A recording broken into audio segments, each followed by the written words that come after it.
I'd like to call to order the City of Littleton City Council virtual regular meeting for Tuesday, December 15, 2020.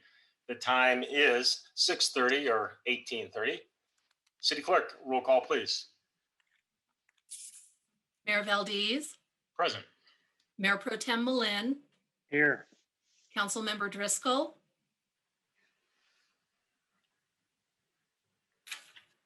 Here. Councilmember Driscoll,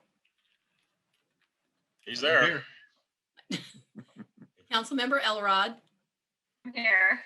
Councilmember Fay, Here. Councilmember Grove, Here. Councilmember Milliman. I'm here, but I don't think you can see me.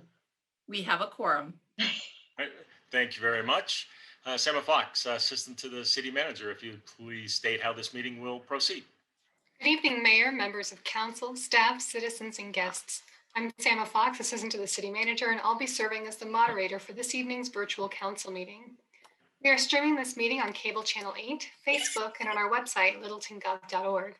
Please be aware, comments left on Facebook Live will not be moderated and will not be included in the meeting minutes. Those wishing to participate in any public comment portion of the meeting are advised to view the meeting at littletongov.org under My Littleton, Littleton 8 TV, as this broadcast has the least amount of delay. The agenda will be handled by Mayor Valdez in the same way it will be handled for a regular in-person meeting.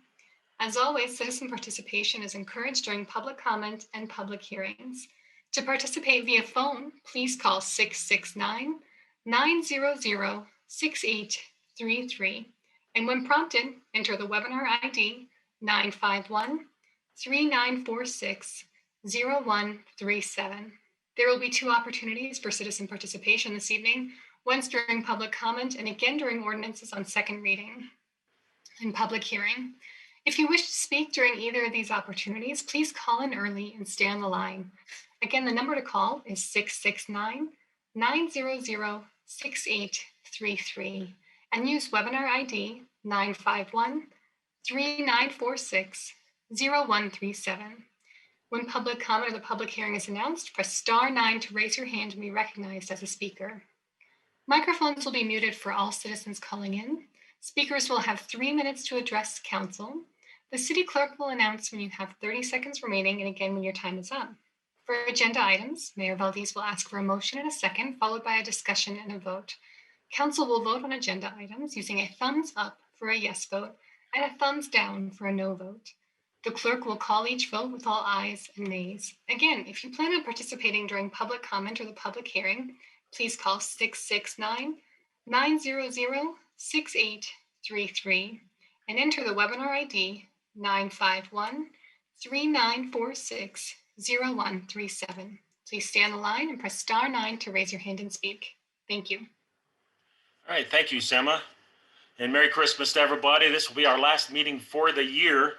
And Sema, just kind of dawned on me as you were reading that and I was shuffling around some papers, kind of like getting on an airplane and they're telling you about the put over your seatbelt on and the mask and things for some reason. But anyway, thank you for everything that you've done for us, Sema, to help make these virtual meetings to go well this year. Council, we have the agenda in front of you. Do we have any changes to it? Seeing none, the agenda is approved. We'll move down to our comments and reports. We'll start with the city manager, please. All right. Thank you, Mayor. Good evening, Council. Actually, I have no report this evening, but thank you. Great. Thank you very much. City attorney. The city manager took a little bit too much of my time. No report. Thank you. You got all year to work on a new line there, Reed. Will do. All righty. We'll move down to our city council members. We'll start with Council Member Driscoll. Are you able to hear me? I hear you. Okay, fantastic.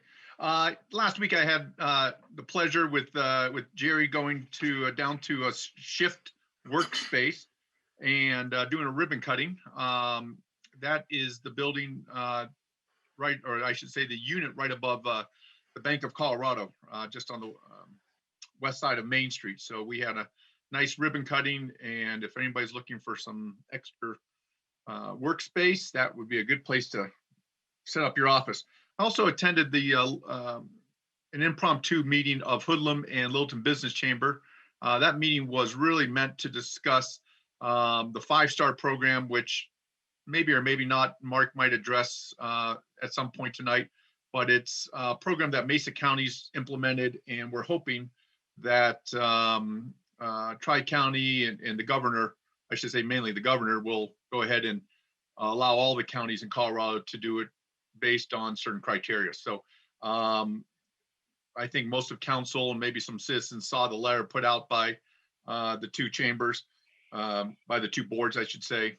And we're really trying our best to get restaurants and the bars and our downtown and frankly, all of Littleton opened up as quickly as possible. I'll do it. Great. Thank you very much. Council Member Elrod. Thank you. Very quick update. The Littleton Arts and Culture Commission met last week. We are working on the strategic plan. Really good meeting, a lot of active engagement, a lot of work on the strategic plan. So very happy to see that, start to come to fruition. I did talk to the Littleton Arts and Culture Commission about the what will be presented to us tonight regarding the decisions on the Library and Museum Board. While they were absolutely supportive of the Library and Museum Board chairs joining the Littleton Arts and Culture Commission, it does make a lot of sense from the skill sets and background that both of those members will be joining Littleton Arts and Culture Commission with. There was, a little concern on the other boards no longer being present or available to support the city in other capacities. But overall, an understanding and appreciation for the recommendation of staff. Great. Thank you very much. Councilmember Fay. No comments. All right. Councilmember Grove. A couple things. I I attended a Dr. Cog study session, and they presented a study that they had been working on pre-COVID about population growth and unemployment, where it's been, where it's going. And the purpose of this is to see where people are working and how far away they have to live to get affordable housing, as a variety of other things in terms of transportation, where transportation should go. A couple kind of interesting statistics. Douglas County saw the largest population growth from 1990 to 2010. And then for the next 10 years, 2010 to 2020, it was Denver. And it's projected that our largest population growth going forward, again, we don't know how COVID will impact this, is Adams County. In terms of employment, the largest growth from 1990 to 2000 was Arapahoe County. And then for the first 10 years, 2000 to 2010 was Douglas.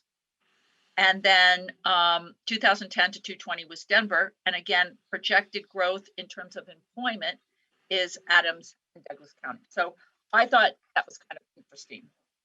They also are working on something called a Wellness Fund Initiative. And what this does is a lot of the hospitals are overwhelmed with people that come to them when what they really need is community services. They may need something, a place that's safe. They may need housing. They may need transportation. And the target of this program would be Medicaid patients. And what they're trying to do is incent the hospitals to refer people to community services.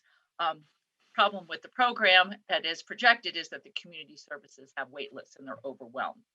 So they're trying to get some funding for this kind of a program. So they presented information on that. The other thing I wanted to talk about was the Next Gen. I attended their meeting and they continued to talk about their topic of micromobility. And they will be presenting something more formal at the beginning of the year. Their discussion was very robust. They brought a lot of research. They had a lot of different ideas. They really examined them from all angles, including things like micromobility and equity concerns. Some things to think about. Is it affordable? Is it accessible to people without iPhones? And they also looked at things beyond just scooters, electric bicycles. And the next step is they're going to coordinate with the Transportation Board, with Keith, and kind of tie it all to the TMP. So look for that in January at the earliest. They are also looking to see which members want to stay on for the next year. And I think we have 5 to 6 openings for March. And for anybody that's listening or knows of anybody that would want to be part of this board, it's a great way to get involved in the city, learn about what a city does if anybody's thinking about a career with the city, and just give back. And the age range is from 16 to 36. So I encourage anybody that is interested to apply for that application process. You can probably, Colleen can tell us, check on the website, but it's going to be available pretty quickly. The last thing I wanted to talk about was the Envision workshop that was last night. It was very good. There was a presentation and very interactive with polling. People were able to give their opinions. And at the end, it was just open mic for about 25 minutes. People gave their comments. And there was some things I think that the consultants hadn't considered and that were very key as we move forward with the corridors and the ULUC. Thank you. Great. Thank you very much. Councilmember Milliman. Thank you, Mayor. I have really good news to share from South Metro Housing Options meeting that was last Thursday. I'll refer to South Metro Housing Options as SHMO. So the first thing is, during this, this has just been an incredibly difficult year for not only the staff at SHMO, but also the residents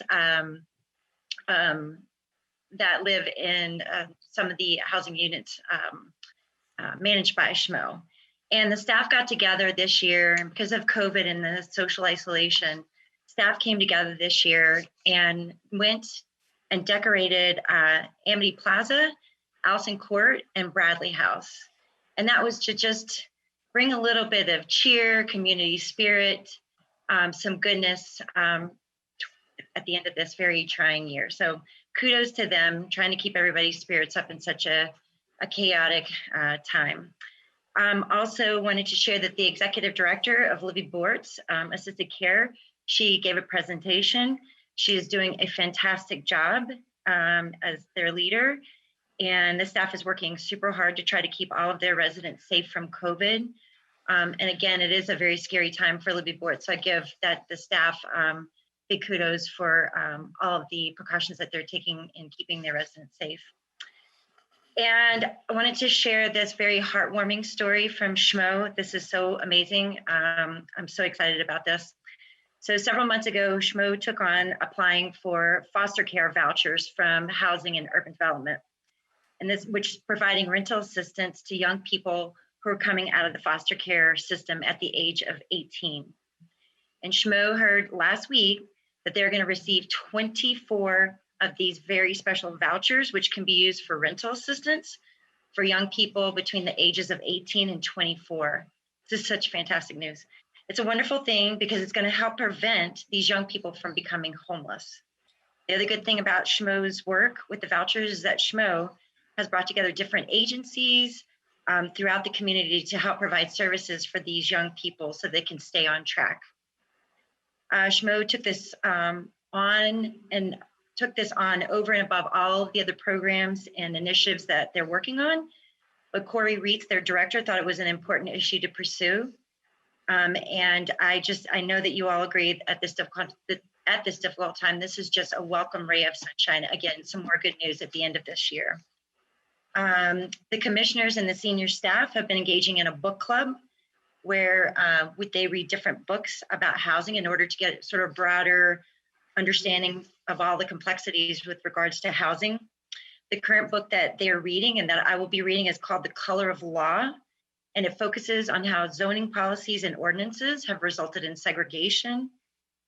And we're all looking forward to reading this book. I would encourage you to read it too if you can. It's called The Color of Law. And I will tell you about the other two books that we read. These are other two great resources. They're tremendously eye-opening. The first one's called Evicted. It was recognized by Time Magazine as one of the top 10 best nonfiction books of 2019.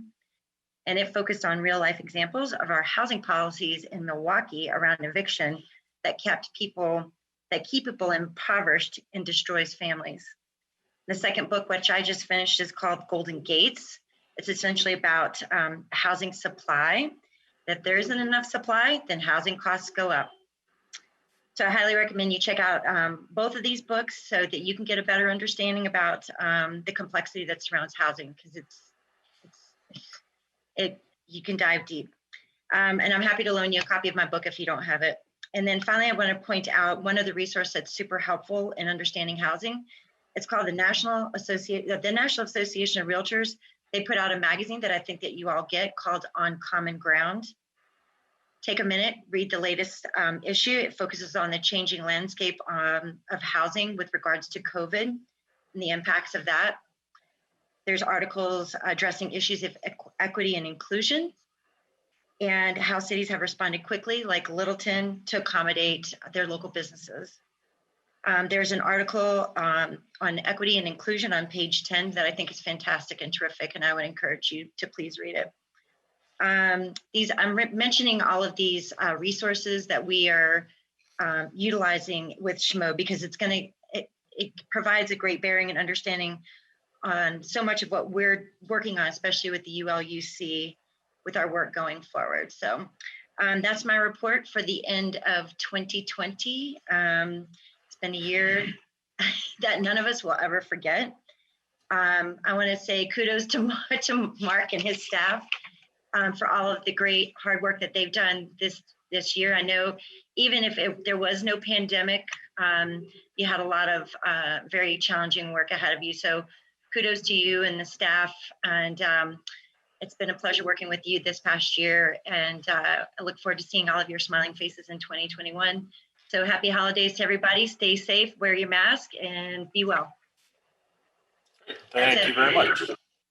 All right. Mayor Pro Tem Millen. Thanks, Mayor. Yesterday, I attended the latest elected officials meeting on the Santa Fe Planning and Environmental Linkages Study. And that project is ongoing. I only mention it tonight because shortly a public comment period is going to open up.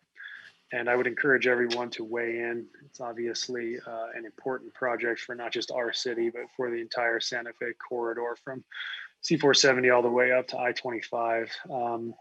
Once I have information that the public comment period has officially opened, I'll mention the website, et cetera, during council report. So that's all. Thanks. All right, thank you very much.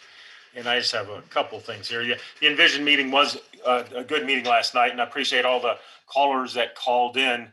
I did, when I was going through the roster of the callers, a lot of the folks were staff, city council, many board members, and somehow we've got to get more people who aren't involved that much with the city. We've got to get more of those people involved too. But I thought it was a very good meeting. Thank you very much for getting that accomplished. Also, the restaurants and the businesses, churches included, all of those need to get open safely sooner rather than later. So hopefully we're going to get there as the weather gets a little better here. Believe it or not, it's going to start getting better soon. So, but that's got to happen. Our restaurants just aren't going to survive. I don't care what city that you're in. They're not going to survive if they're not allowed to open. Let's see. Oh, and to the city manager, Mark Ralph, and city attorney, Reese Benson. Thank you, both of you, for everything you've done for the city this past year. It's been a difficult year for you, your staff, as well as all of our citizens and businesses. But thank you for everything that you've been able to pull off. Well, I've had some very good conversations with the city manager and the city attorney over the past months. And I really appreciate you guys doing what you've done. And I know you've spent time away from your families to really focus on keeping the city going and the struggle. So thank you so much for everything that you have done. Thank you, both of you. Thank you, Mayor. The one thing I'm going to miss about these virtual meetings that we've been doing now for nearly a year, one thing I'm not going to miss, or one thing I am going to miss, I should say, is when we start going live again, I'm not going to enjoy leaving those meetings at 9:30, 10 o'clock, going out into the teens type weather and into a cold car, and it gets warmed up right as I get home. So I'm not going to miss that much at all. Our next meeting, council, will be January 5th. It's a light schedule right now, but that could change. And with that, we will move on to our next item. Anybody else have anything else? I think we're good there. All right. Item number 4 on our agenda is the citizens' appearance, of which we have none scheduled. And so we'll go to public comments. So I'm going to open up the public comments. It is 6:50 p.m. Sarah Fox, if you could please inform the audience how they can participate. Thank you, Mayor. If you wish to address City Council, please call 669-900-6833. And when prompted, enter webinar ID 951-3946-0137. Press *9 to raise your hand and be recognized as a speaker. Citizen microphones will be automatically muted until the citizen is called upon to speak by the last 3 digits of their phone number. When called on to speak, please state your name and district or address clearly for the record. Public comment is an opportunity to express opinions or ask questions regarding issues that are not part of public hearings on tonight's agenda. Each speaker will be limited to 3 minutes. The city clerk will notify you when you have 30 seconds remaining and again when your time is up. The City Council is not authorized under the Colorado Open Meetings Law to discuss, comment, or take action at this meeting on any issue raised by public comment that is not part of tonight's agenda. The mayor may refer the matter to the city manager or the city attorney for immediate comment after public comment, or to staff to obtain additional information and report back to council as appropriate. We expect comments to be civil. Disrespectful or disruptive behavior will not be tolerated. Thank you, Mayor. We currently have callers on the line. I'd just like to remind callers to press *9 if you would like to raise your hand and be recognized for public comment. Again, that is *9. I'd just like to pause to give them a chance to do that. All right. Okay, we have our first caller. Caller 819, you will be first. Caller 819, you have been muted and may begin speaking. Hi, Council. This is Pam Chadbourne. I live in District 1, a block and a half from the city center. A few comments, and actually I'll talk about a few things mentioned already. It is good to read books about rezoning, and they should be read before business like what you're doing tonight. I don't think we know much about rezoning, and we're in trouble if we don't know things but past stuff. I agree with the mayor. Envision needs more participants than the insiders and elites that are the overwhelming majority of the participants. I really want to comment on the museum and library boards and the recommendation that they go away. Rather shockingly to me, there were no alternatives provided to this particular approach. There were no goals or objectives proposed. Why is the new committee the one that continues instead of the older boards? Might be a reasonable question. The new committee is even just advisory, which came up in the discussion of the strategic plan. Thank goodness for J.D. McCrum, who's the town administrator of our neighbor Columbine Valley, because he picked that out right away. The new committee, though, I notice has many business participants. And again, a reasonable question is, wow, do these business folks have a greater insight into arts and culture than the rest of us? I have questions about that, and I think it's reasonable. I'm not sure that this is ready for prime time yet. So let me go back to what I intended to bring up now, which is qualified immunity. It's been in the news recently because of police actions, very rare ones, but in the news. So I could be wrong about this. Maybe the same judicial ruling that gave qualified immunity to the police gave it to other government actors, such as community, city council members. Whether I'm right about that or not, it's an interesting question. How would you decide if you could be individually sued for your decisions?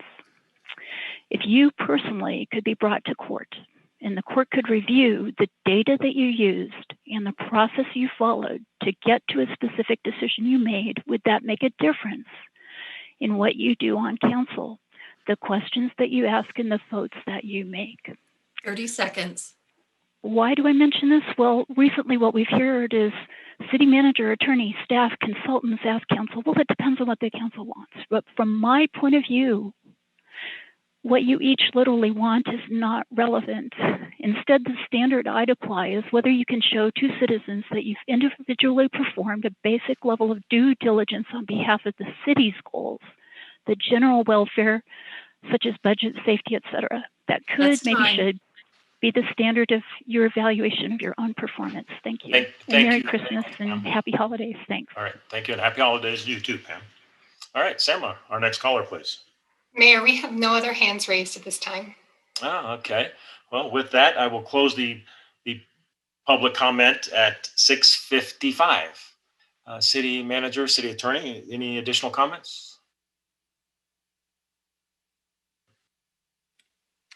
No comments from the city manager. Okay. Just as to Ms. Chadbourne's thought regarding qualified immunity for elected officials, as city council is well aware, there is a slew of ethics guidelines that govern how our city council functions, the decisions that they make and how they make them. They are promulgated not only within our own legislative rules, ethics that we've adopted as a city, but also state law has their own list of ethics. So I have absolute confidence that our council performs at a great level and will continue to do so. So thank you for your thoughts, Pam. Thank you very much. We will move on down to item number 6 of our agenda, the consent agenda items. We have 3 items tonight.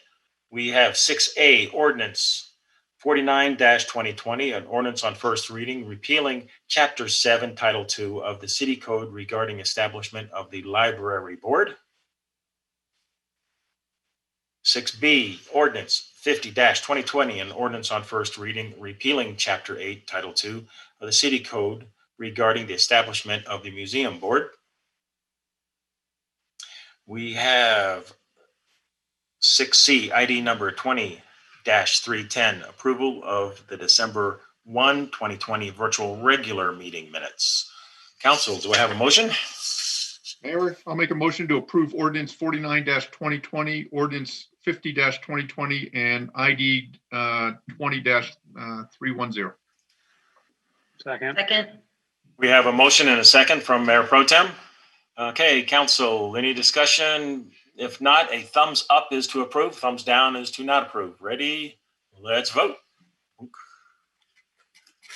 The vote is 7 in favor. The motion carries unanimously. Great, thank you very much, Colleen. We'll move on to item number 7B. All right, we have resolution 79-2020, approving the plan for future operation of the omnibus program for 2021 in accordance with the 2021 budget proviso. And council, just as a reminder as to what this is the we're looking at approving funds for the 2021 budget proviso, and also it's approving the plan for the future of the operation of the omnibus. And with that, I'll turn it over to the city manager.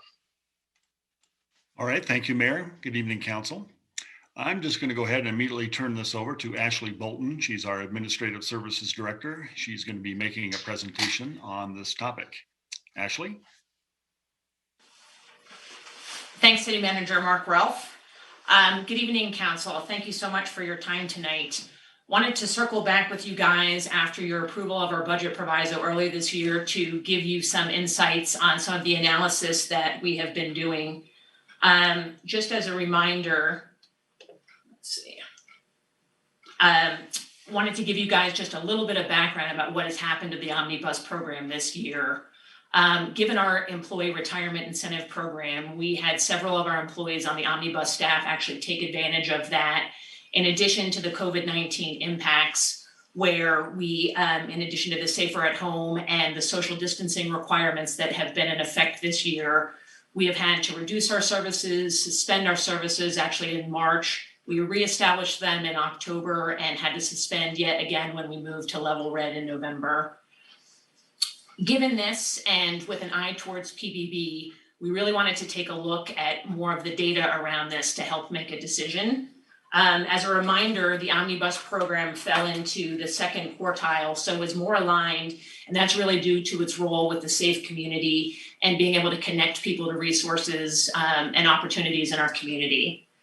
Some other PBB attributes, however, were that this program is actually not a mandated program. We aren't required to actually provide it. It is taken advantage of by a low percentage of our population, and there are other service providers that do provide transportation services as well.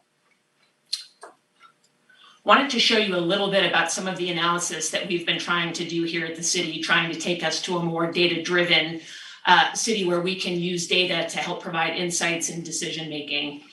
Unfortunately, a lot of the paper-based data we had was recycled prior to January 1, but fortunately we did at least have some data where we could give you guys at least a picture of what happened in Q1 pre-COVID. And this is just what you see here is a Power BI dashboard. This is a Microsoft tool that we have available to it here at the city. And Genevieve Van Bueller, who I think you guys have met on our C-Click Fix demo earlier this year, has been helping us really take some of our data and put dashboards to it so you can get a visual about what's going on to help tell the story. And just taking a quick look here, you can see kind of the types of different trips by category that some of our citizens have been taking. Primarily doctor visits are the majority here, followed closely by grocery stores, as well as visits to the Buck Rec Center, to luncheons, and for hair and nail appointments. A couple of highlights that we did want to show as well were that we had 134 unique riders in this 3-month period that completed 2,108 one-way trips. Out of these 134 riders, we would characterize 36 of them as kind of our frequent riders, a parallel to a frequent flyer, where they had taken 10 round trips or more each. And to put another percentage look at that data, these 36 riders took approximately 2/3 of all the trips that were taken in that 3-month period. Another piece we wanted to point out was around the group shuttle use, and that our citizens were really using this, I think, also in a social capacity to attend luncheons, to visit the Buck Recreation Center, go to the food bank, as well as the blind school. The remaining 60% were really individual riders who took trips by themselves. And out of the 2,108 one-ways, we had 288 trips that were canceled. So approximately 25% of our round trips were canceled. Showing you a little bit of data from when we actually restarted, we tried to actually make an effort to actually capture more in terms of the days of the week and the times that trips were taken. So this is just another look at some of the data where you can see Fridays, which are the blue on the far right here, were our busiest days. And also in the bottom half of the screen, you can see some of the times, for example. And you can see really the majority of our trips are taken in the morning, with definitely a decrease in the afternoon for that 2 o'clock shuttle part. And so I think what that helps to give us is insights into how we can potentially deliver that program going forward. A couple of just highlights summarizing the October and November data that we gathered. We had 49 unique riders during this time period doing 198 one-way trips. 7 of those 49ers were our frequent riders who took approximately 38% of the trips. We had 22% again that were canceled. And what I was just talking about in terms of the late afternoon trips, really 89% of our trips were taking place between 8 and 2 rather than after that 2 p.m. slot. I think what all of this data has really shown us is that this PBB program is actually one where we really could consider an outsourcing solution. And in that vein, we did some research on proposed outsourcing solutions that we could look at, and wanted to highlight some of the, I guess, the characteristics of what an outsourcing solution could look like. In the first place, it would take care of actually employees, and in terms of actually hiring the trainers, hiring the drivers, actually training them, making sure that they were compliant, supervised, as well as making sure they're trained in paratransit first and foremost to be able to handle our fragile riders with care. A call center and customer support would also be provided. An outsourcing solution could also help us with the vehicles, the maintenance, the insurance, the upkeep of the vehicles. We would have an option that we could actually retain the ownership of the vehicle should we ever want to bring this program back in-house, or we could actually transfer them if we did just kind of want to turn the keys over for everything.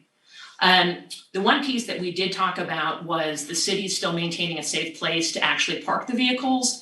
That would help save us on those deadhead rides where, let's say, for example, we partnered with a Boulder company that would save them from having to drive with no passengers and use that time and mileage from Boulder if we could locate the vehicles here in Littleton.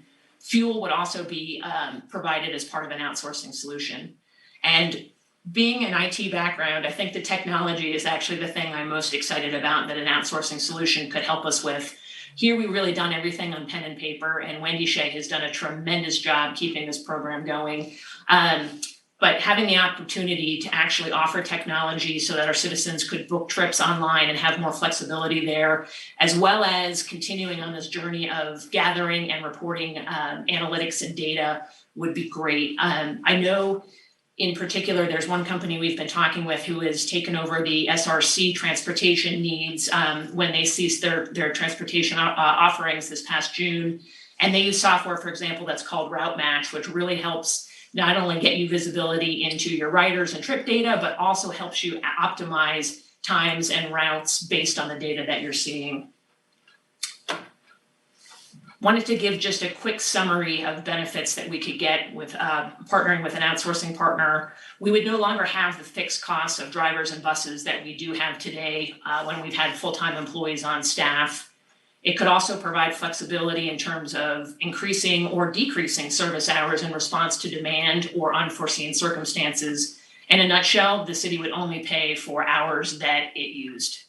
I just touched on the technology, but giving our citizens additional flexibility in terms of options in terms of scheduling, as well as the insights that we would gain on route optimization and our trip and rider analytics for better decision making for you guys. One last benefit that we see is the strategic resourcing of other employees that we've had. I mentioned Wendy Shea, who's been our longtime dispatcher per se of this program.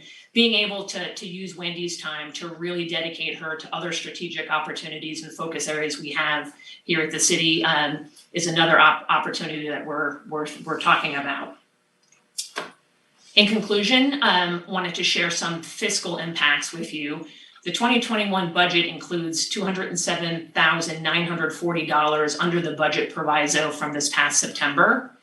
In contracting for this service, we are proposing it not to exceed a $200,000 amount annually, meaning that we would only use the number of hours up until 200,000 or less. So it would be slightly less than the current amount in the 2021 budget.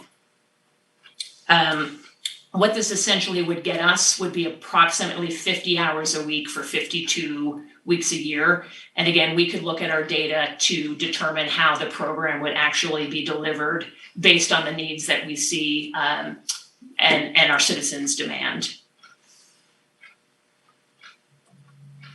So in conclusion, staff is recommending continuing the omnibus service through an agreement with Via Mobility Services in 2021 and an amount not to exceed $200,000.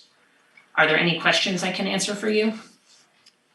Great. Council, let's start with some questions. I'll start with the question before the hands haven't come up yet. Ashley, is there a particular time of year or season that the service is used more frequently? Yeah, that's a great question, Mayor.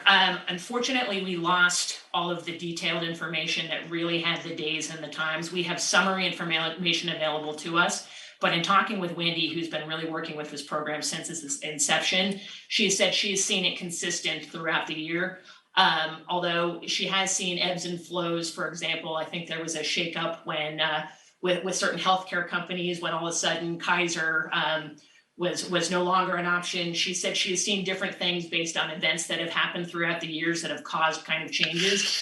But that's another reason why we're really looking forward to the technology aspects of this and really seeing the trends that are going to occur and being able to make decisions based on those events that will drive the demand of some of these services. Great, thank you. We'll move down to Council Member Driscoll, then Elrod. Ashley, do we have any history with Via Mobility Services?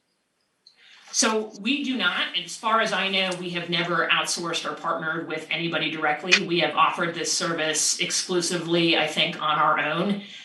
One other thing I did want to point out in talking with Via and talking with Frank Bruno up there, who was a previous city manager, I believe, in Fort Collins and Boulder, just his passion for, I think, Littleton and actually serving our citizens. We were able even to interview one of his employees who was interested in potentially being a driver for us. And Wendy said, oh my gosh, he is customer service to a T. Like, citizens of Littleton would love him. He's doing what we're trying to do here too. So trying to partner with somebody, I think, who still values Littleton's small town feel and knows how close we try to get to our citizens and offering the services, I think, was key. In addition to also getting somebody where this is what they do for a living. And so they're familiar, for example, with more grants, which, we do our best, I think, to try to find some of these things, but knowing that this is what they do day in and day out, being able to also leverage them as a strategic partner who knows what's going on and can help us potentially maybe even expand this in the future, get more creative as we see demand change to see if there is something that we could do. Currently, this service is only offered to people that are 55 and above. We don't have any low income requirements, which isn't to say it isn't something that we could look at doing. But I also feel like working with a partner with like Via, they could help us look into some of those other alternatives if we did want to make different decisions in the future and in the future years beyond 2021. How many vehicles do we have right now of the omnibus? So we have 5 currently. We have Okay. one that was used for the shopping cart, which we actually ceased using earlier this year, just given it wasn't ADA compliant. So we have 5 total. 3 of them are, I'll say, older in years, in the sense that VIA had said that they probably would not be interested in them. We do have 2 buses that we acquired in 2017 as part of a grant. I believe per CDOT standards in 2022, they will actually become ours in the sense that we could look to do whatever we wanted with them at that point in time. But those are the 2 vehicles that VIA said would meet their standards in terms of the ADA compliance, as well as being young enough to be, I think, worthwhile in terms of a maintenance and repair aspect. Thank you. Great. Thank you. Councilmember Elrod. Thank you, Ashley. I think this is a fantastic opportunity and a good approach to how we continue to service our citizens. And it sounds like in even a potentially better way. I especially like the technology aspect of it as well. I think not only for the citizens that are potentially going to be using it, maybe some of them are not as technically savvy, although that this year may have changed that for a lot of people, but also just thinking about their caregivers, whether it's children that are calling the service for their parents, et cetera. I think it makes it a lot more accessible and easier to interact with. My question is around, I thought we had some partner funding, perhaps it was RTD, for either the omnibus or shopping cart. So I'm wondering if any of that would still be applicable under this scenario. And if not, or in addition to that, how do we go about, or what are your thoughts about going and working with other potential partners or grants? So DRCOG, I'm certain, has certain grant funding for these types of services, and even going beyond some of the obvious, like DRCOG, perhaps even partnering with the hospital or medical offices to make them aware of the service and perhaps be a partner with them in this too. Yeah, to answer your first question, we did receive some RTD funding annually in the amount of $33,000 that unfortunately was tied specifically to the shopping cart. So we actually had a meeting with RTD specifically, also to engage Reed to make sure we were reading all of the legal paperwork correctly. But that funding would not be available to us, and consequently, we actually even removed it from the 2021 budget because we knew we were not continuing the shopping cart program in 2021. So it will have no impact on the actual 2021 budget because we had already removed it. That being said, we did have a recent follow-up meeting with RTD, and they weren't aware of our shopping cart decision yet, and were calling to basically tell us not to count on that money anyway, given the dire straits I believe that they have been in this year as well. So we essentially said to them, you don't need to worry about it for this year. However, we still would like to talk with you about ongoing opportunities. So I'm super excited, Karina. I think opportunity of partnering again with somebody who has these connections already. VIA is also, again, they are taking over for Senior Resource Center. So they are also going to be the supplier of transportation for Arapahoe County, Jefferson County, Denver, and I believe Douglas as well. So I think it will give us an opportunity again to get more connected to what others are doing and try to find every opportunity we can to get contributions towards this program. Thank you very much. Councilmember Driscoll. Yeah, I just have one more question, Ashley. Do we have to put this out for bid because of the amount? So that's a good question. I definitely want to circle back with Reed on that to make sure. I don't know if there's a way, given the counties are already using VIA, that if we could essentially piggyback on their contract. We haven't gotten that far, Pat. So great question, and we will make sure that we follow all of our procurement rules. Great, thank you. Councilmember Fay. I have an observation and a question. When I did some really simple math, I divided $200,000 by 36 frequent users, and anybody could do this math, came up with $5,555 per person that we're paying provide transportation for someone whose qualification only is that they be over 55. And we know that, in Littleton, being over 55 is really ordinary. It's not a special circumstance. But it puzzles me that we're... Thanks, Carol. For the 55. Hey, I'm way over 55. And I know that our average city voter average is 55 and older. So that gives us an idea of how our... I know, Jerry, you were joking, and I'm taking it seriously, so I can quit that. If 25% of the rides are canceled, that's $50,000 worth of canceled rides, which if 25% of the rides are canceled, it suggests that to me that it may not be a viable program. So we have 36 people who frequently use it, and of those people or of the rides they schedule, those a quarter are canceled. My question then is, actually I'm getting there, is what is the, other than we've always done this, the reason that we have this program at all? What are we trying to accomplish? So from my understanding, Carol, and talking with Linda Haley, who runs the program in Arapahoe County can't serve all of the nooks and crannies that we do. And so I do believe that we complement their program by serving more of the actual boundaries of the city of Littleton. I don't have the specifics on that, but that was the feedback that I got from Linda. I do also know in talking with Wendy, and this was again pre-COVID when people were allowed to socialize, but I do also know from talking with Wendy and that the citizens who did use this service, I think again also did use it to meet some of those needs of truly using the resources that Littleton had to offer, as well as there were, 40% of the rides were group rides. And so I do believe, I think also just use that for their general, social well-being in addition to mental well-being and doctor's appointments. I also saw on that list hair and nails.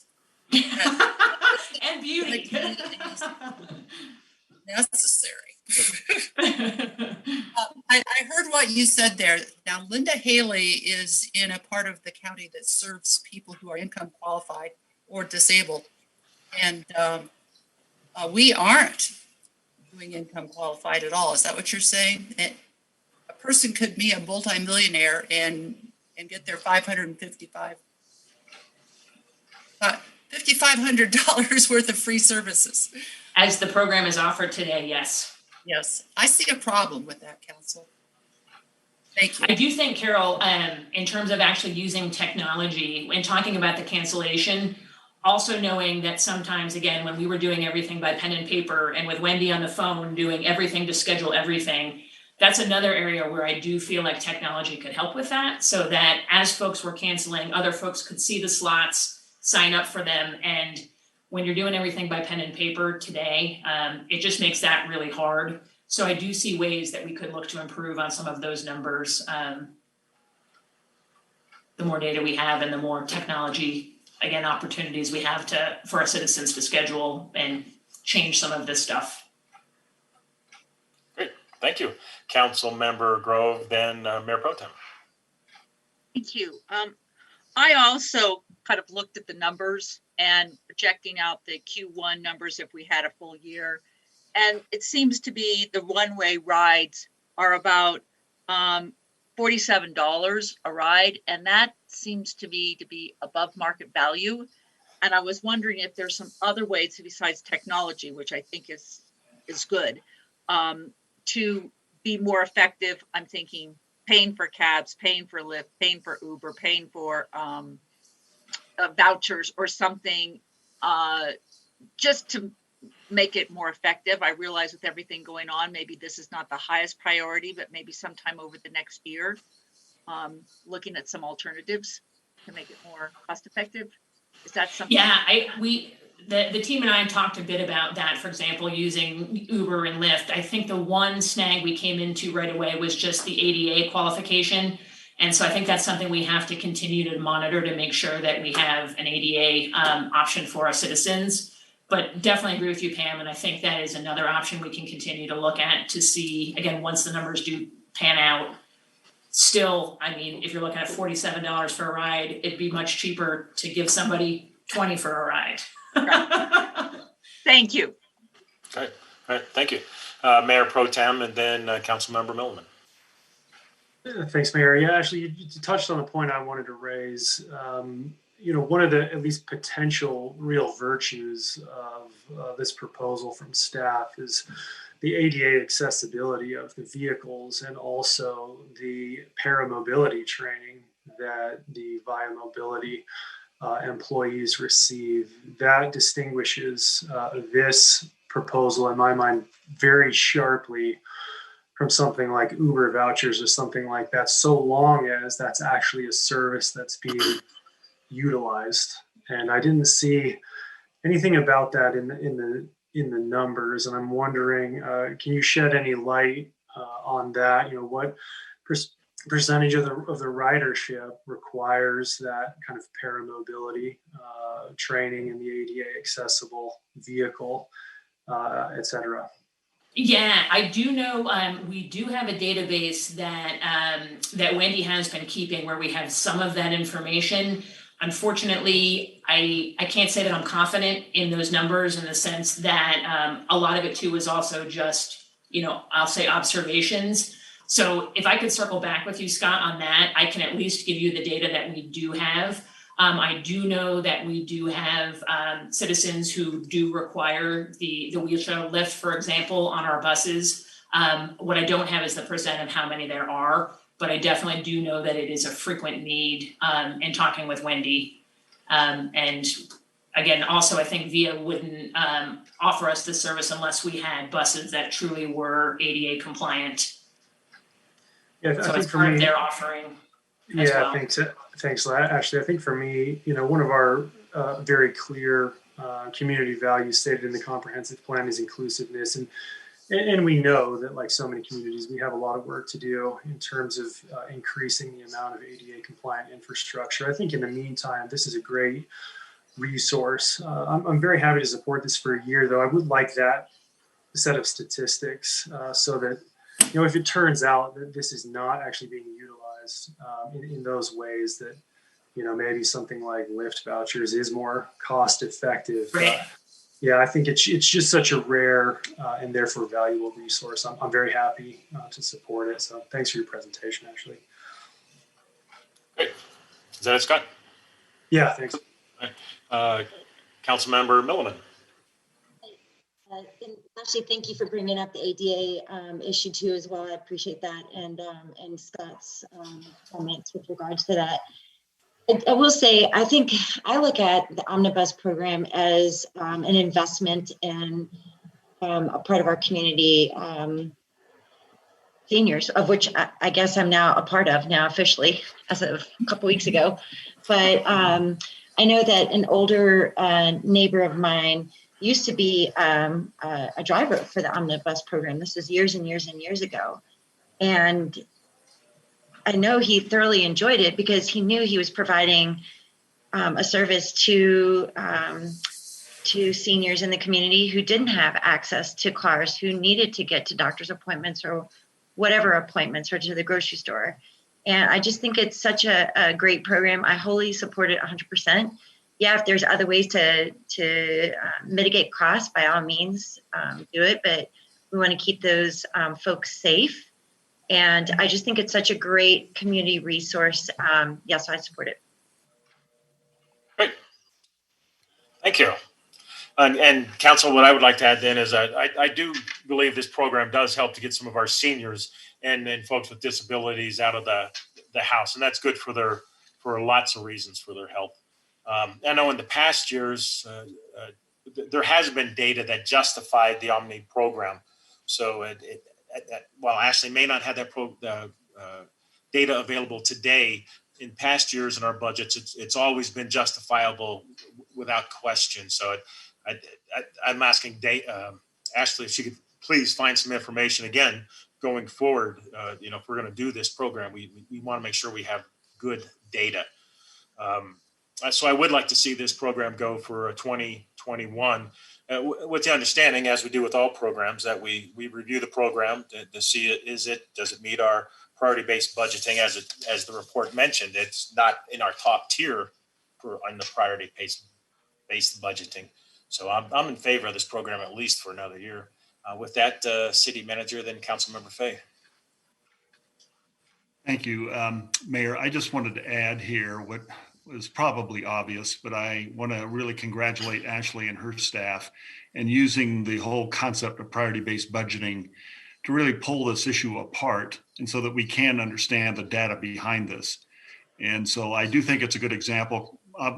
The whole COVID era here has been a difficult phase for the omnibus and shopping cart, so we don't have complete data. But clearly the council has shared some concerns about some options, and obviously just the total cost. And so I am hopeful that 2021, that we'll be able to collect more information so that the council can be much more informed here at our next budget cycle. Thank you.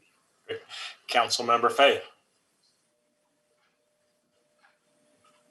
To the topic of priority-based budgeting, Mark, could you share with us how this fits in and how it ranks in priority-based budgeting?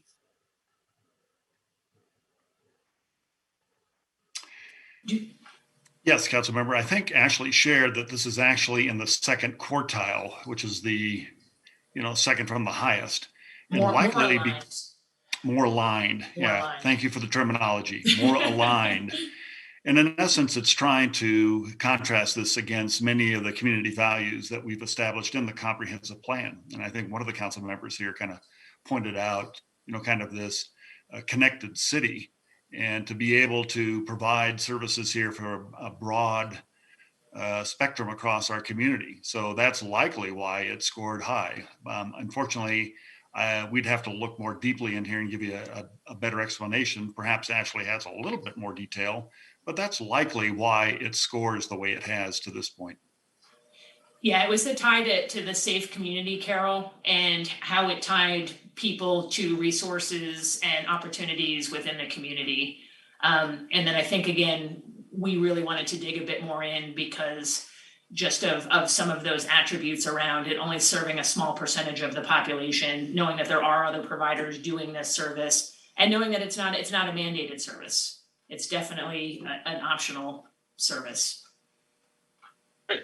Councilmember Driscoll. Yes, I agree with Scott and Kelly. I think this is one of those programs out there for our citizens that is definitely needed. And I hate to get down to the dollars and cents, but ultimately that's what City Council is about. When I run my calculations, I come out to $16 per trip, and that's based on Q1's numbers, times 4. And I think those numbers are low because it was Q1. So who knows, but I do think this is a program worth supporting. Great. All right, Council, I'm looking for a motion. Since I'm off mute, Jerry, I'll make a motion to approve Resolution 79-2020, improving the plan for future operation of the Omnibus program for 2021 in accordance with a 2021 budget proviso.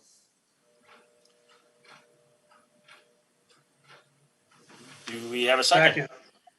We have Councilmember Driscoll making the motion and Mayor Pro Tem making the second. Was that correct, Scott? Was that you I heard? Yeah, thanks, Mayor. Yeah, thank you.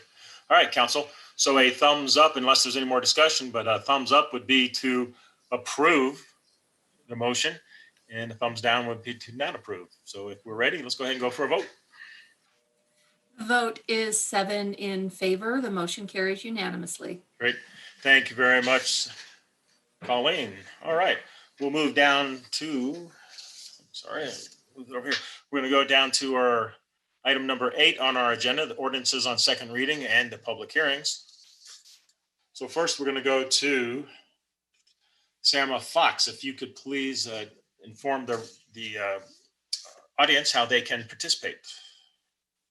Citizens wishing to speak during either of the public hearings tonight should please call 669-900-6833. When prompted, enter the webinar ID 951-3946-0137 and press star 9 to raise your hand and be recognized. After the staff presentation for each item, you will be called to speak by the last 3 digits of your phone numbers. Speakers will have 3 minutes to address council on the public hearing topic. Thank you, Mayor. Great. Thank you very much, Senator Fox.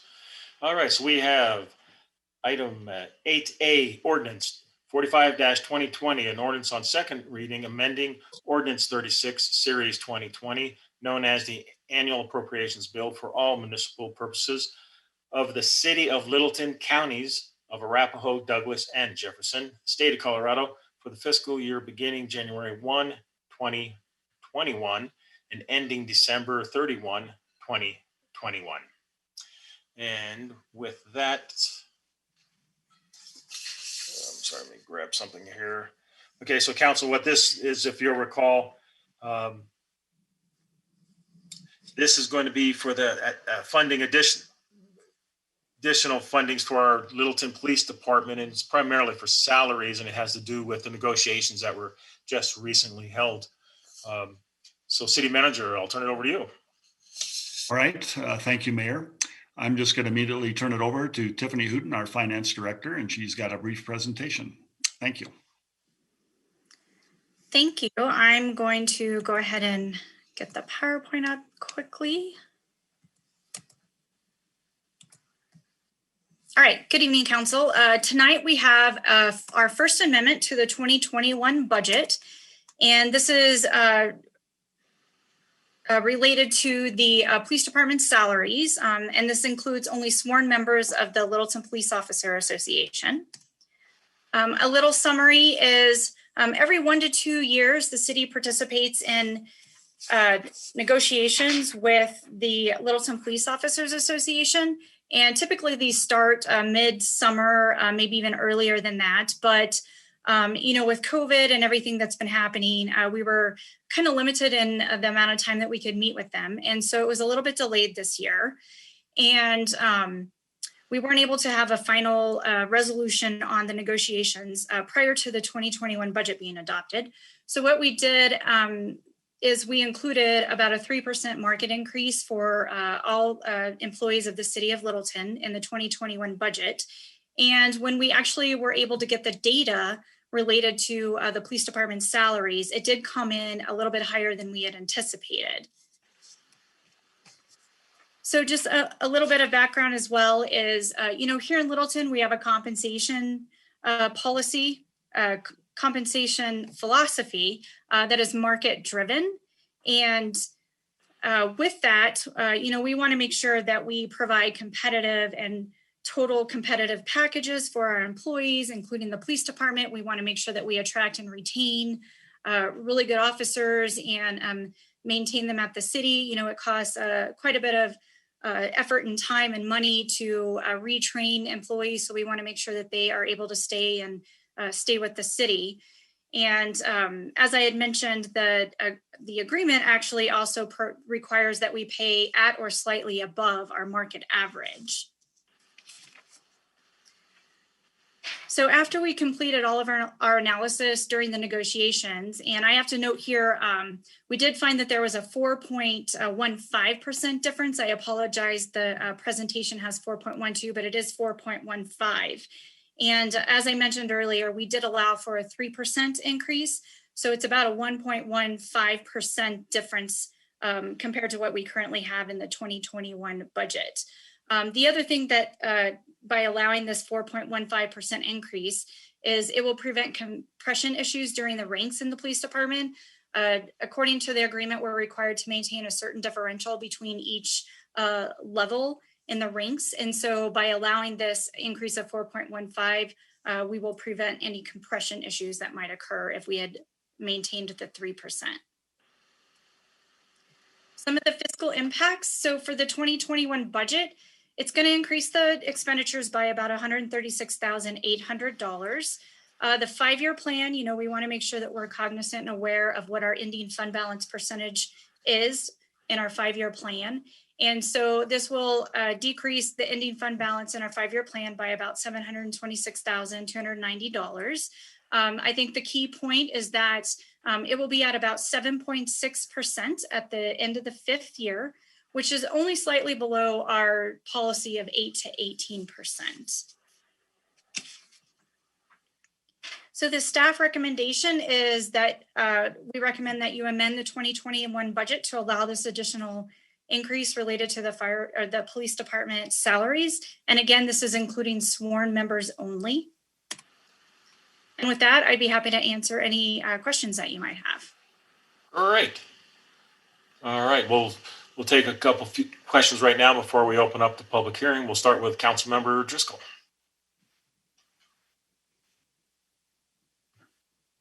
You are muted.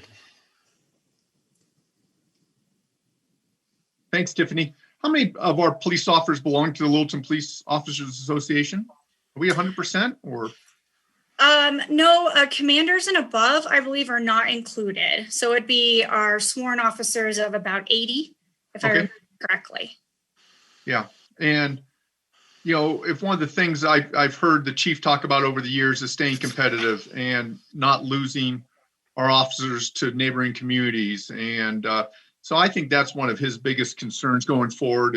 And you know, we've planned for this, and I think it's well worth approving. Great, thank you. Sam Fox, if you could also remind our audience one more time how they can participate. Of course, citizens wishing to speak during the public hearing who are not already in the queue should please call 669-900-6833.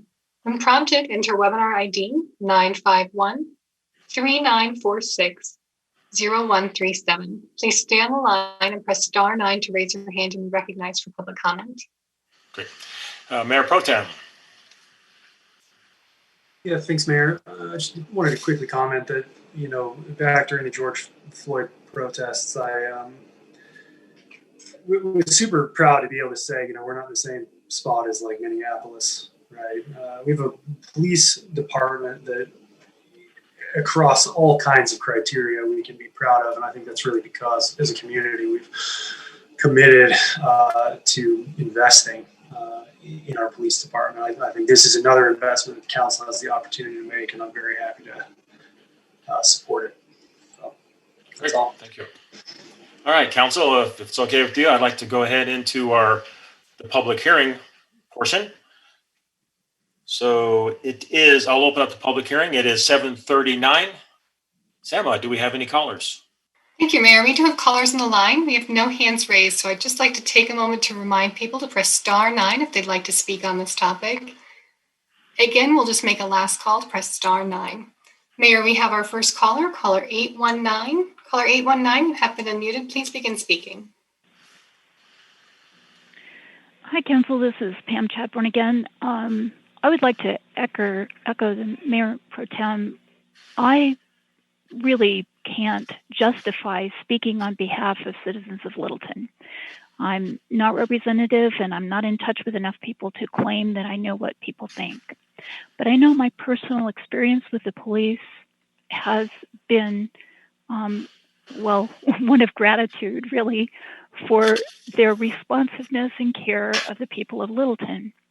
And I think most people would support this, and I have a principle that I don't want actions of the council or actions in the public good to not have citizen comment. So again, I'm not speaking for everyone, but I support this ordinance, and I think most people would. Thanks for your consideration. Thank you, Pam. Next caller. Mayor, we have no other hands raised. Great. I will close the public hearing. It is 7:41. Council, can I entertain a motion at this time? I move to approve ordinance 45-2020 on second reading, amending ordinance 36, series 2020, known as the annual appropriation bill for all municipal purposes of the city of Littleton, counties of Arapahoe, Douglas, and Jefferson, state of Colorado, for the fiscal year beginning January 1, 2021 and ending December 31, 2021. Karina, I read your lips. I think you were a second. For some reason, I didn't hear you. So we have a motion by Councilmember Milliman and a second by Councilmember Elrod. Do we have any more discussion? I would like to just add that I think the city of Littleton law enforcement is one of the top law enforcements. It's got to be in the country. They've been certified as for many years, and I think like some of our surrounding departments, and I'm thinking of Greenwood and Cherry Hills, the officers like those two departments, jurisdictions like the ones in Littleton, they like working here, and they get the support from our city council and from our city and our citizens. They do a great job. So I fully support our police department. Councilmember Elrod. Thank you. I echo your sentiment, Jerry, especially the point of we've invested so much in maintaining our accreditation. The success in our ability to maintain that accreditation is very much because of the officers that serve the city of Littleton. We are definitely a city that is envied on this front, not only for the caliber of our police force, but also for the relationship that they have with our community and the community support of it. So I am very much in support of this. I would ask the city manager and Tiffany, while I'm in support of this, I do have a concern that we are not staying within our fiscal policy and philosophy, and would look for you to perhaps bring back to us a way that we can get back to the 8% and within our fiscal policy in other areas of our budget. But I will be supporting this evening. Great, thank you. City Manager. Thank you, Mayor. And to Councilmember Elrod's point, myself, finance, and multiple staff members, we are prepared to talk with council later this spring. As we talked early in September, we obviously are in this COVID period and a little unsure about the economy that we're likely to face here in the recovery. So I do believe that's an opportunity to look at the 5-year projections here and have a better handle on where we think things are going, and specifically address this issue here within the 5-year for this labor agreement. Great, thank you. And thank you for bringing that up, Councilmember Elrod. I think that's very important that we do reach our goal on that thing. If there is no more discussion, council, we do have a motion and a second on the table to approve this motion. So let's go with that. Thumbs up will be to approve, and a thumbs down to deny. Ready? Vote. The vote is 7 in favor. The motion carries unanimously. Thank you, Colleen. All right. We're going to move down to our agenda item number 8B. We have an ordinance 43-2020, an ordinance on second reading, rezoning approximately 180 acres in the downtown neighborhood from various zoning districts to the downtown district and amending the official zoning maps accordingly. And if you're, as you know, council, as we've worked on this for about a year now, we have made a lot of changes with the downtown area or the football area. So what this is going to do is just make it one district instead of a hodgepodge now of what is essentially was been created. So with that, I will turn it over to the city manager. All right, thank you, Mayor. I'm going to go ahead and introduce Jennifer Henninger, our Community Development Director, and I'm sure her and the Deputy, Michael Sutherland, will probably make a more detailed presentation. Thank you. Yes. So Mike is going to be leading the charge this evening on our actual presentation, but we are very excited to be in front of council this evening with this map to finish up our downtown. So we look forward to that. So without further ado, Mike, you're up. Thanks, Jen, and good evening, Mayor and members of City Council. My name is Mike Sutherland. I'm the Deputy Director of Community Development. I've got a brief presentation to show you, which I'll bring up on the screen now. So this is, as the mayor noted, this is the downtown rezoning. And just a brief look at the timeline. As the mayor had pointed out, this is the culmination of a pretty big process that involved the creation of the DT zone district within the code, and now the application of that zone district to the football area of downtown Littleton. There were a couple of studios in the spring of last year, in the spring of this year, along with significant public outreach in July to bring the DT regulations to the public. In August, it went to the Historical Preservation Board and the Planning Commission. And then council adopted and created the DT zone district on October 6th. Immediately following, the staff made an application for the rezoning. And on November 9th, Planning Commission considered the rezone application. And on December 1st, we had the first reading for the ordinance. Before I leave this slide, just wanted to make a quick note that the application itself may seem fairly simple, but it involved kind of a lot of moving parts and a significant outreach effort by staff. And I wanted to just note that. We did send out over 2,300 legal notices for this particular application. We sent out seven different types of notice, and we had newspaper notice, signs, mailings. We established a call line, a dedicated email, and a website for this particular application to make sure that citizens knew what was happening in this case.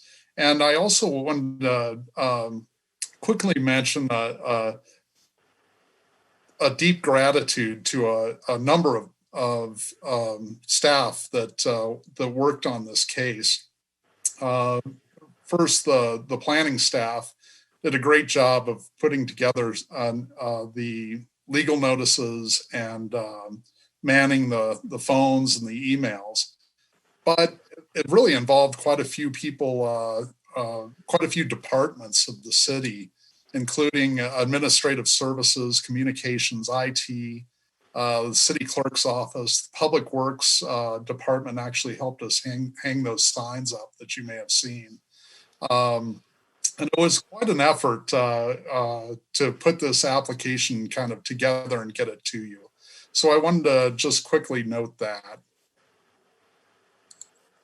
Really, there's only two criteria for approval of rezonings in Littleton.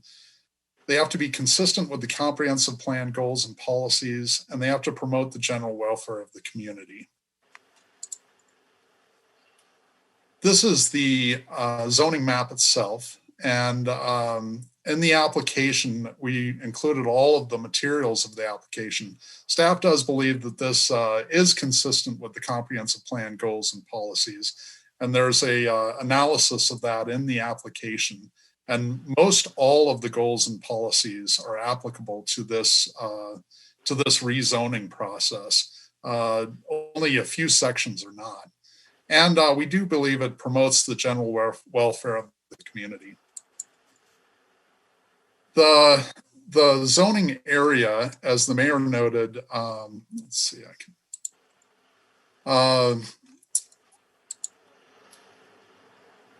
the south end of the zoning area, it's about a 180-acre area. The south end of the zoning area is Church Avenue. The north end of the zoning area is Bellevue. And it's bounded on the east side by the BNSF Railroad and on the west side by South Santa Fe Drive. There are 11 zoning districts currently in this rezoning area. And we are proposing to rezone that to one zoning district, the downtown zoning district, which was created on October 6th. There are basically four character areas within the downtown zoning district. Those are the downtown Main Street, downtown neighborhood, the downtown transition area, and the downtown mixed use area. And you'll remember that the mixed use area has a special category, the mixed use 3-story max, which is indicated by the hash marks.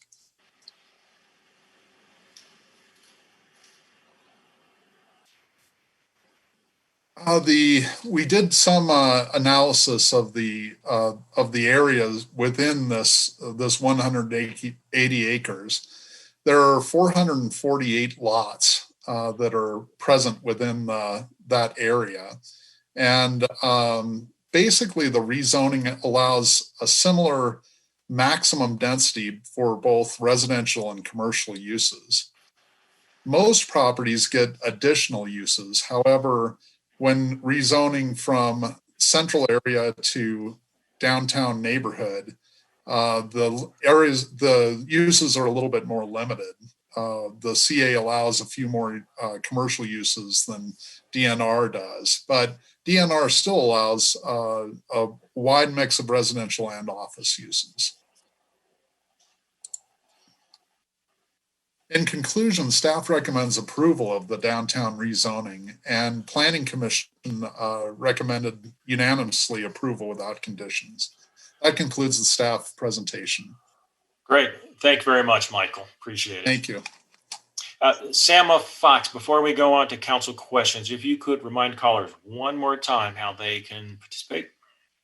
Yes, citizens wishing to speak during the public hearing who are not already in the queue should please call 669-900-6833. When prompted, enter the webinar ID 951-3946-0137. Please stay on the line and press star 9 to raise your hand and be recognized for comment. Due to the anticipated number of citizens wishing to speak on this item, please be respectful of council, staff, and citizens' time by simply stating your name, address or district, and stance before sharing your concise comments, or, if your points have already been made, acknowledging your agreement with prior statements. Thank you, Mayor. Great. Thank you very much. Council, do you have any questions before we go into our public hearing? We have one from Councilmember Elrod. Here. So we had received some comments from citizens the last time we brought this up when it was around the uses regarding some other commercial business type uses in the area along Prince Street that was formerly CA and now is DNR. So what are some approaches that we can take to help continue to support those uses there, and what would be appropriate for us on how we might be able to address that? Certainly. Right now, commercial uses that are allowed in the DNR zone are basically office uses. Offices under 8,000 square feet are allowed, and over 8,000 square feet require conditional use. If council would like to expand the list of uses available to the downtown neighborhood area, that can be done with the Unified Land Use Code effort that is going forward in October of 2021. Great. Anything else, Councilmember Elrod? Great. Fine, thank you. Great. Thank you very much. All right. With that, I would like to open up the public hearing. It is 7:55. Sama, do we have any callers? Yes, Mayor. Our first caller will be caller 212. Caller 493 will be on deck. Caller 212, please state your name and address for the record and press star 6 to unmute yourself and begin speaking.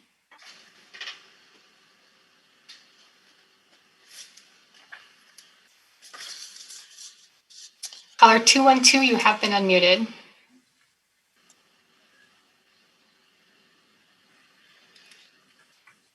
Maybe they're having just a little trouble there.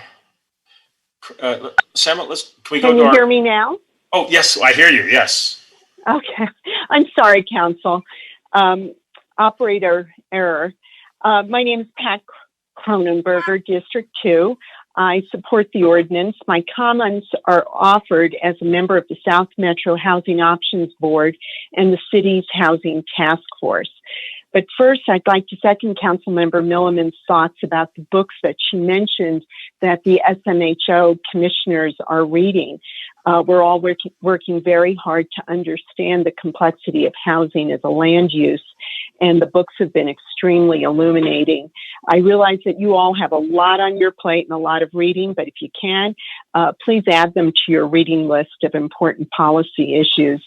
Regarding the downtown zoning districts and the map item before you, I'd like to congratulate you on getting to this point.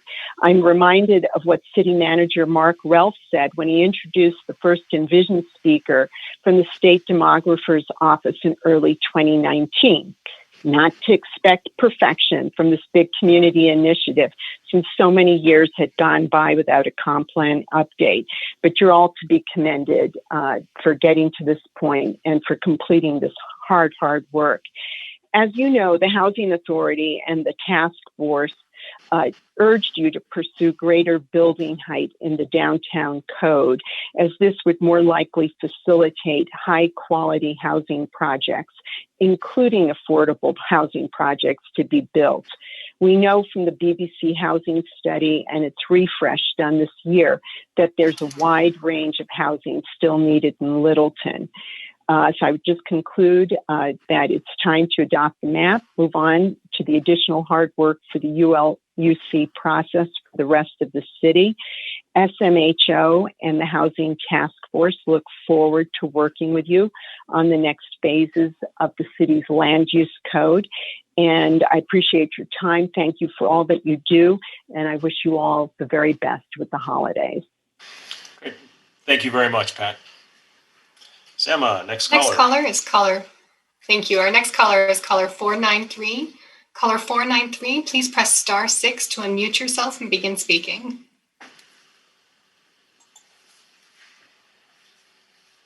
Good evening, City Council. Good evening, City Council. This is Frank Atwood. I live in District 4, and I'd like to first thank the City Attorney for insisting that this be a rezoning issue and that the rezoning map is being addressed.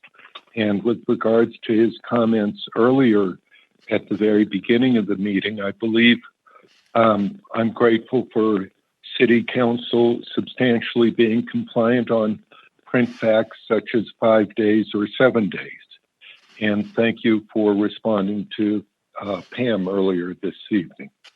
With regards to the issue of this evening's issue of rezoning, I'm concerned that with regards to the general welfare of the community, we're witnessing a loss of the small town character of Littleton. I was kind of disappointed with this evening's presentation with too many initials, but someday I'll learn what those initials are. But with regards to, I'd like to thank Councilmember Driscoll for volunteering at Graceful Cafe, and how we all, when eating and volunteering at Graceful Cafe, find ourselves dwarfed by an eightplex immediately to the south that blocks the view and sunshine too often. As another aspect of Littleton's small town character that I see lost, I today picked up a Littleton calendar. As I'm sure everyone who's gone through it realizes, that of the 12 months, 10 are South Suburban Parks and Recreation. Only 2 deal with downtown, and those happen to be Littleton's downtown character, Main Street only. And I wish the calendar had more small town Littleton character to it. I wish the rezoning would have more a small town character to it. And I worry that we're going to, on your watch, lose Littleton's small town character. Thank you. Good night. Thank you very much, Frank. Thank you. Just a reminder to our callers on the line, if you've not already done so, please go ahead and press *9 to raise your hand and be recognized. Our next caller will be caller 065. Caller 065, please press *6 to unmute yourself and begin speaking.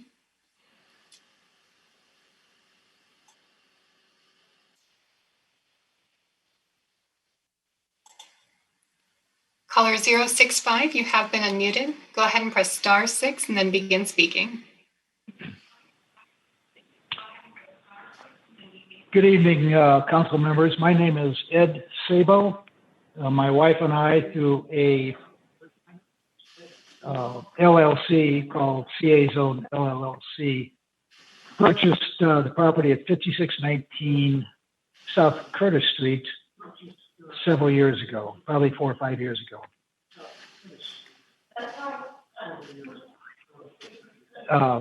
The reason we bought that property is because of the variety of uses that were available with the CA zone. And I would ask that you take a look at the map, the rezoning map, and if you, it's a little bit of a gerrymandering looking map, but if you were to extend the line from Power Street, south of Power Street, directly to the west, it would include 5619 South Curtis.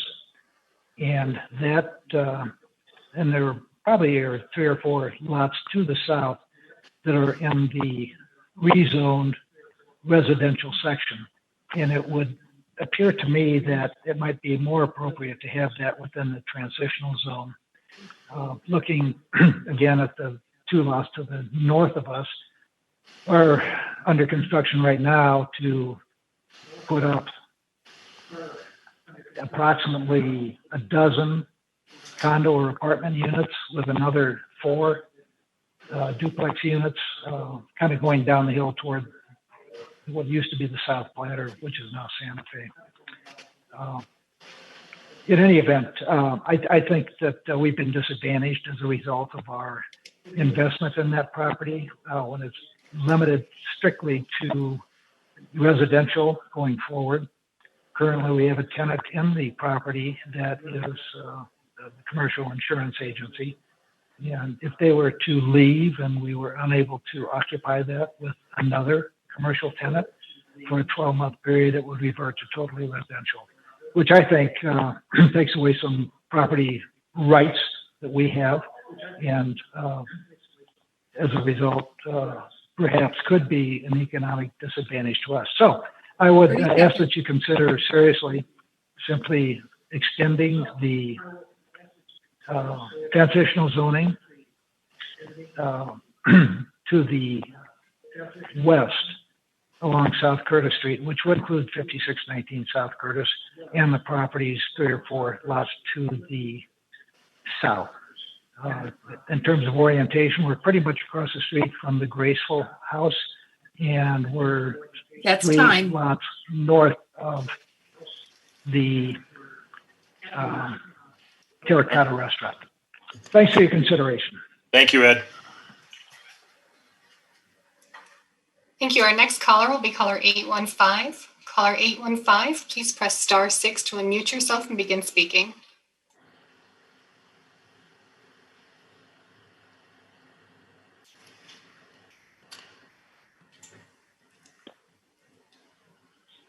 Hello, this is Bonnie Chaplin. I'm the owner of Littletown Office and Apartments on Prince and Main, basically. 2329 West Main and then 5654 South Prince. Thank you for considering our thoughts on this huge undertaking you've been working on. It's a difficult and perhaps a bad time to try to push something like this through. We would strongly urge you to wait until we can all address the bigger picture issues, like how should the mixed-use development operate and look in Littleton, and what impact COVID will have on the future development of the Denver metro area. We're concerned about the new zoning. Our property will if this zoning goes through, our property, which is a huge, I mean, for Littleton, it's a big property. It would be non-compliant with what the zoning you're trying to change it to. So it's an office building right now. Doesn't have the proper step backs, I don't think. The apartment building with the retail underneath is 4 stories. And then so you would be rezoning part of our property to the DT, the downtown zoning, the dark blue. And then the rest of our property you would be rezoning to the light blue, which would require like 10 to 30% open space.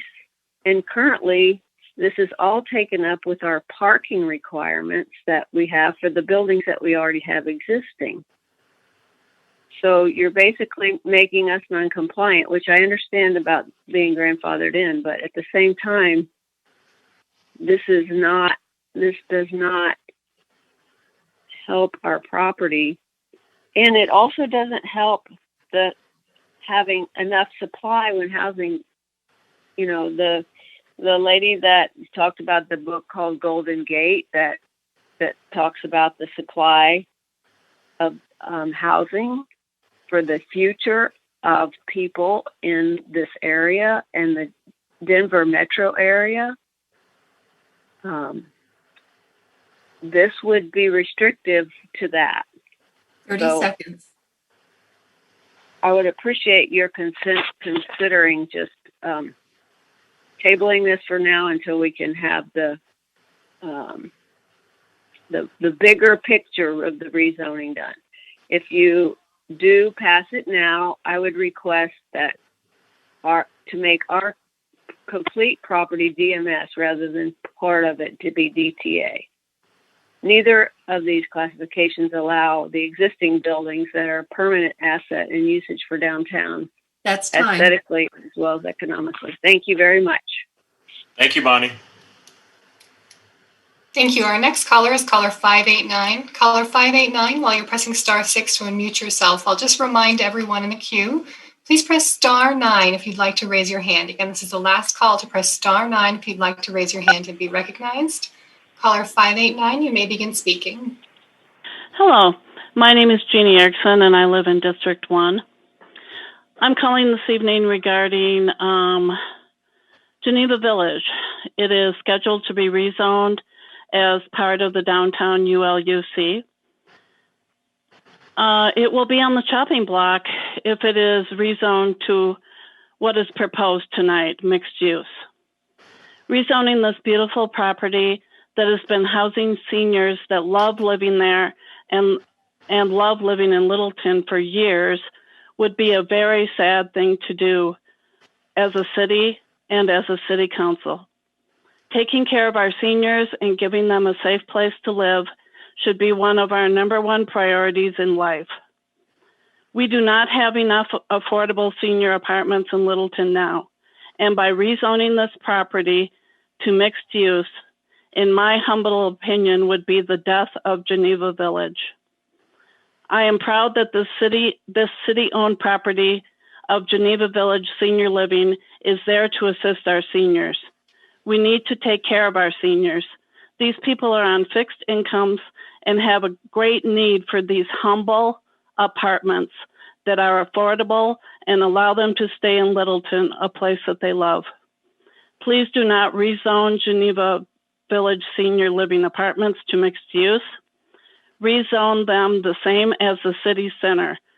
It is owned by the city. Rezone them to PI, public institutional. Thank you for your service. Thank you very much, Jeannie. Thank you. Our next caller is caller 443. Caller 443, please press *6 to unmute yourself and begin speaking. Yeah, hi there. My name is Robin Bernstein, and please do not rezone Geneva Village to mixed use. I mean, where would we go? I love Littleton, and no, don't do it.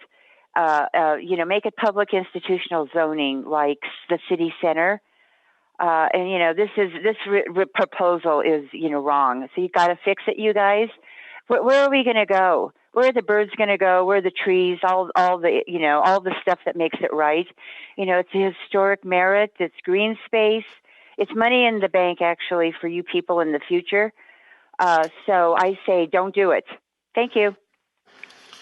Thank you very much, Robin. Mayor, that was our last hand raised. All right, I will close the public hearing. It is 8:12. With that, council, any discussion or motion? Councilmember Elrod. I have a question, request, and a comment, if I can be afforded the opportunity to do that. Thank you. So the question is, there was a comment from Bonnie of Littletown Building.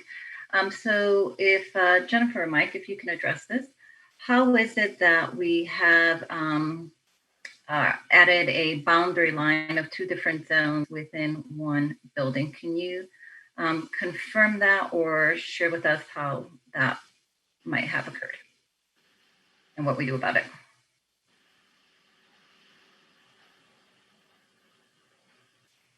Could you start my video, please, Tyler?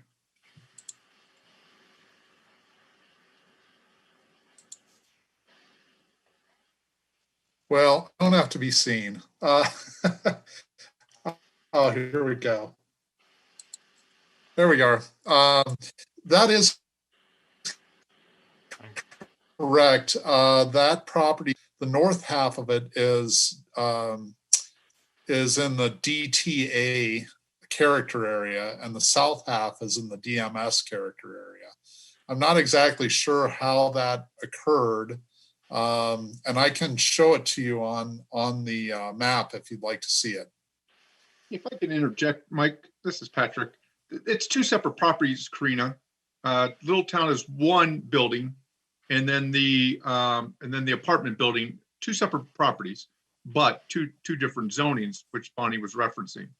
So think about the property right across from Ned Kelly's, and then think about the property right across from Greg Ranke's. Is that accurate, Mike, that it's two separate properties? Just wanting to confirm that. Yes, it is. Okay. All right. So the request is, we also heard tonight about another individual property owner who currently is in DNR, which was previously CA. So the uses there have changed for them. So I do, if we could, please consider adding the conditional use discussion to the broader ULUC as it could apply to DNR to help support some of these other business ventures in the DNR location. So if staff can please consider that as we go forward. My final comment is in reference to Geneva Village. We have been hearing from citizens on Geneva Village for some time, and we heard about it again tonight.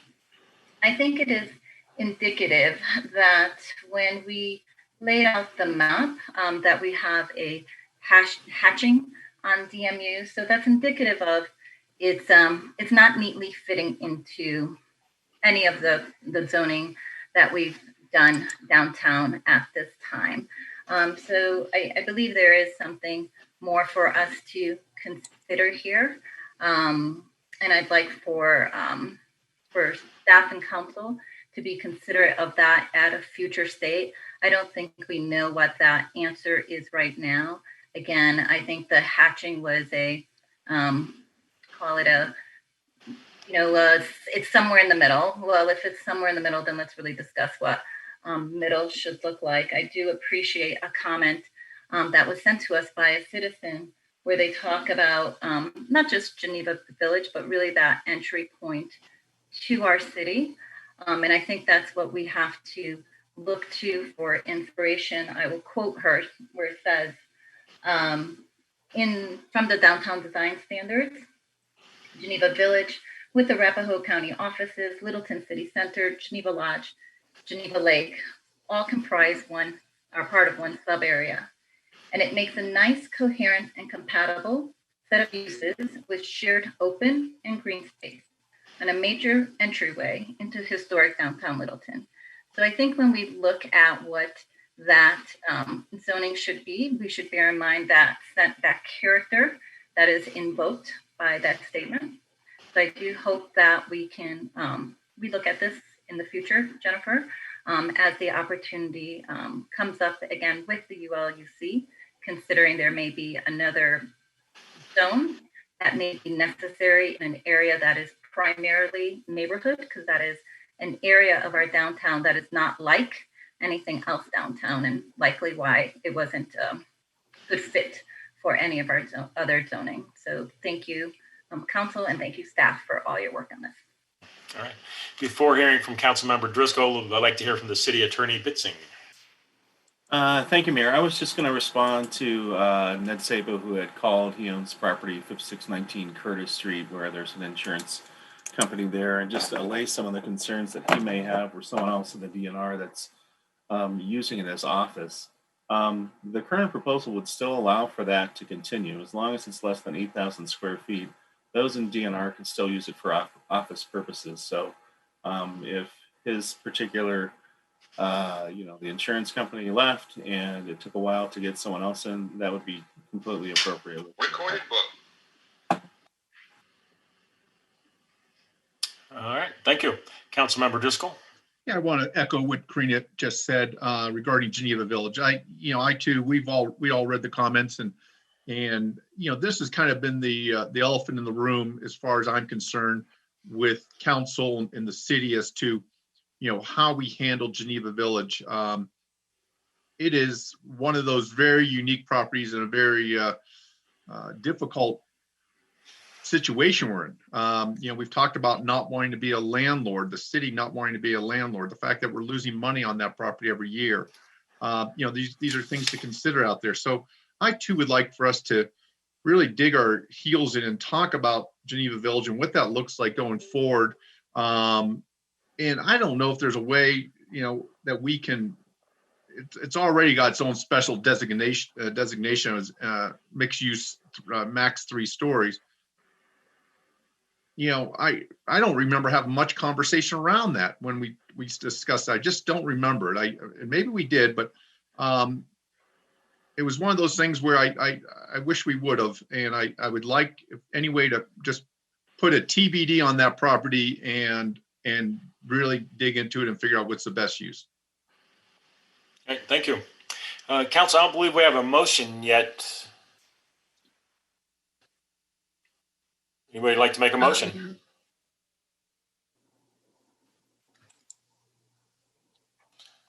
Yeah, I'll go ahead and make a motion, Jerry. Thank you. Yeah, I move to approve. Make sure I move to approve ordinance 43-2020 on second reading, rezoning approximately 180 acres in the downtown neighborhood from various zoning districts to the downtown DT district and amending the official zoning map accordingly. Was that? I think I heard Councilmember Milliman. Yes, that was her. So we have a motion by Councilmember Driscoll and a second by Councilmember Milliman. Councilmember Grove, do you have a question? To comment, I would support what Karina and Pat were talking about in terms of relooking at Geneva Village area. I think Pat mentioned we don't want to be perfection to be the enemy of getting something done. I would support passing this as it is, and then in another couple months, we're going to go to more of a final version and to look at Geneva Village, maybe as a special district. Also, it's an historical area and it has contributes to our community in that way, as well as housing and the great entryway. All right, thank you. And just to remind council, this is to pass the whole thing as the motion was. And nothing is permanent except for comp plans in the city of Littleton, which last for about 30 years. So little joke there, little holiday joke there. Councilmember Milliman. Mayor. I just have a comment. As coming back to the adoption of this zoning map, as I'm sure none of you are going to be surprised, I would have preferred greater flexibility in height when we were talking about this earlier this year.